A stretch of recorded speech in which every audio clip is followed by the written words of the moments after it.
Setelah menemukan gaun impian Mona, Dava benar-benar dibuat syok dengan harganya, yang mencapai ratusan juta rupiah. Kepala Dava langsung berdenyut nyeri, meratapi nasib tabungannya yang menipis. "Sekarang kamu temani aku perawatan," pinta Mona.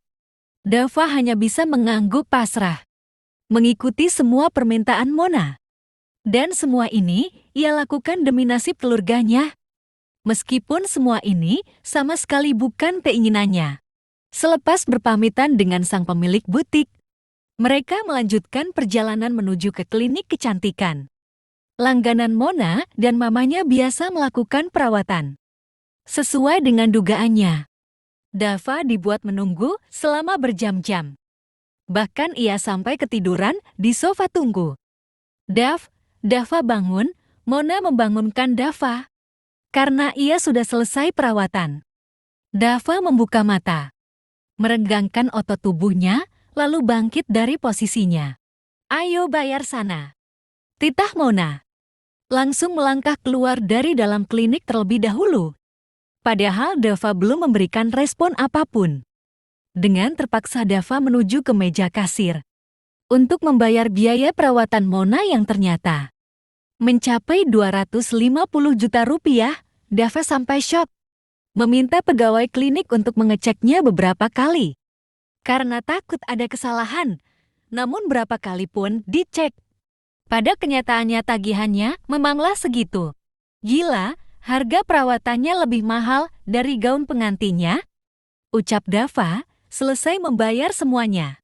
"Baru permulaan saja uangku sudah habis hampir 500 juta. Bagaimana nanti?"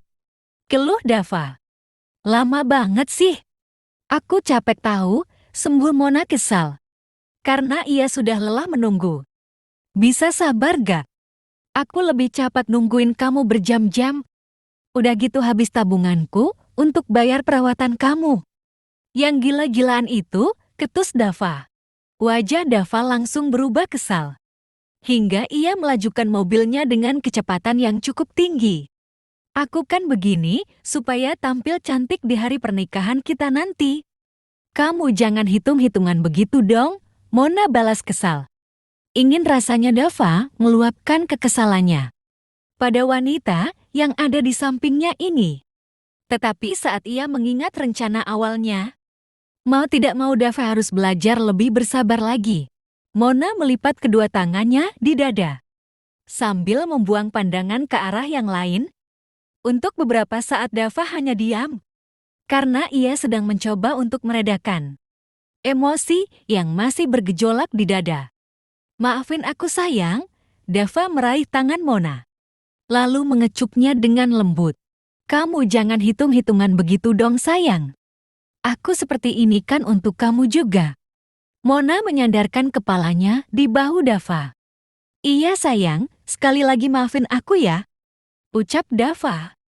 Hanya dalam waktu sekejap saja, hubungan mereka sudah kembali membaik seperti sedia kala. Meskipun ia harus berjuang seorang diri, membesarkan anak yang ada di dalam kandungannya. Namun Maya tetap semangat, karena ia masih memiliki orang-orang yang peduli padanya. Termasuk Fathan yang setiap hari sering mengirimi Maya makanan, buah, dan vitamin untuk kandungannya. Meskipun Maya sudah menolak dengan segala cara, tetapi kakak dari sahabatnya itu tetap saja melakukannya. "Udah diterima aja sih Mai, kamu beruntung tahu. Jarang-jarang kakak aku itu perhatian sama cewek," ucap Putri ketika Maya mengadu tentang semua kebaikan kakaknya. "Tapi aku gak nak Put. Kakak kamu sudah terlalu baik banget sama aku," sahut Maya. "Kan udah dibilangin, enakin aja tahu Mai. Dan siapa tahu kan, kamu bisa jadi kakak ipar aku," goda Putri. Diakhiri dengan ledakan tawa. "Hus mabur kamu Put, hal itu tidak akan mungkin terjadilah. Mana ada si laki-laki yang mau menerima wanita yang punya anak, tapi nggak pernah menikah," tutur Maya. "Kalau jodoh kan, siapa yang tahu Maya?"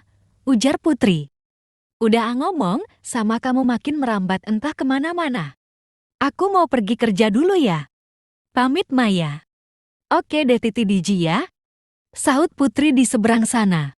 Setelah itu, Maya memutuskan sambungan teleponnya. Lalu ia menyimpan benda pipih itu ke dalam tas. Karena waktu yang semakin merangkak naik, Maya segera pergi menuju ke Chof dengan menaiki angkutan umum yang biasanya selalu lewat di depan kontrakannya.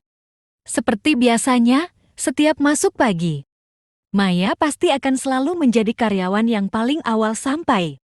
Dan tentu saja Maya langsung menyimpan tasnya ke dalam loker, lalu ia mengambil peralatan kebersihan yang ia butuhkan. Maya membersihkan Chof di area dalam, sembari menunggu teman yang lainnya datang. Di mana yang lainnya, Maya? Tanya Andrew, yang tidak biasanya datang lebih awal seperti ini. Kak Andrew, mereka belum pada datang, Kak. Jawab Maya dengan sopan. Karena hormon kehamilan yang sedang berkembang di dalam tubuhnya, membuat aset Maya yang berada di depan terlihat semakin besar dan semakin menonjol, hingga membuat seragam kafenya terlihat sesat.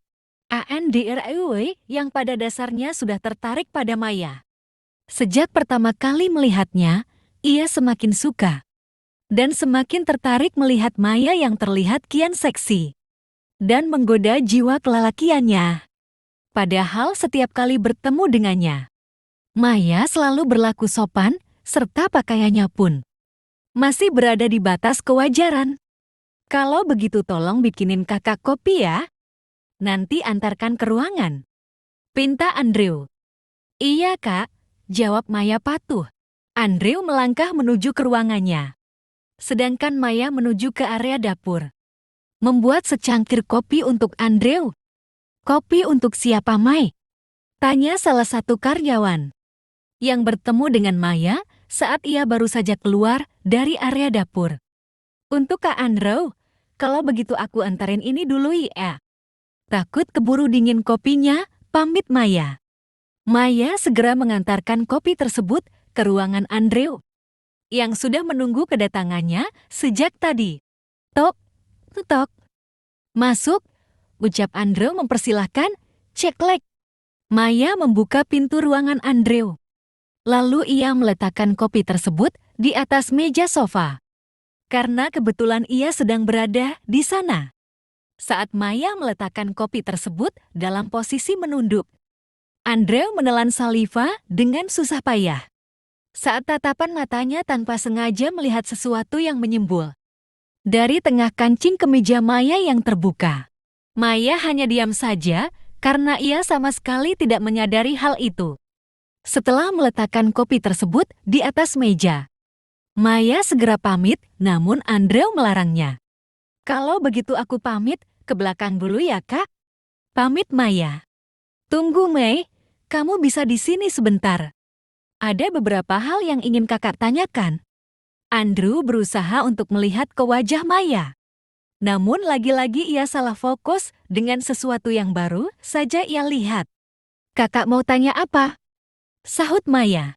Sebaiknya kamu duduk dulu deh Mei, biar lebih enak bicaranya. Masa kamu berdiri begitu? Titah Andrew. Karena sofa yang ada di ruangan Andrew hanya ada satu. Mau tidak mau Maya duduk di sofa yang sama. Namun Maya memilih duduk di ujung agar tidak terlalu dekat dengan sang pemilik cafe. Kamu betah kerja di sini, Mai? Andrew berbasa basi sebagai pembahasan awal. Alhamdulillah betah kak, jawab Maya. Teman-temannya bagaimana? Apa ada yang mengganggu? Atau ada yang tidak suka denganmu? Tanya Andrew lagi. Alhamdulillah tidak ada kak, mereka semua baik. Maya menjawab sembari memperbaiki posisi duduknya, agar belahan kancing kemejanya tidak terbuka. Syukurlah kalau ada yang tidak suka atau ada yang menyakiti kamu. Jangan sungkan untuk mengatakannya pada kakak ya, ucap Andrew, tanpa Maya sadari. Posisi Andrew duduk sudah semakin dekat dengannya. Bahkan saat ini, mereka sudah duduk bersebelahan.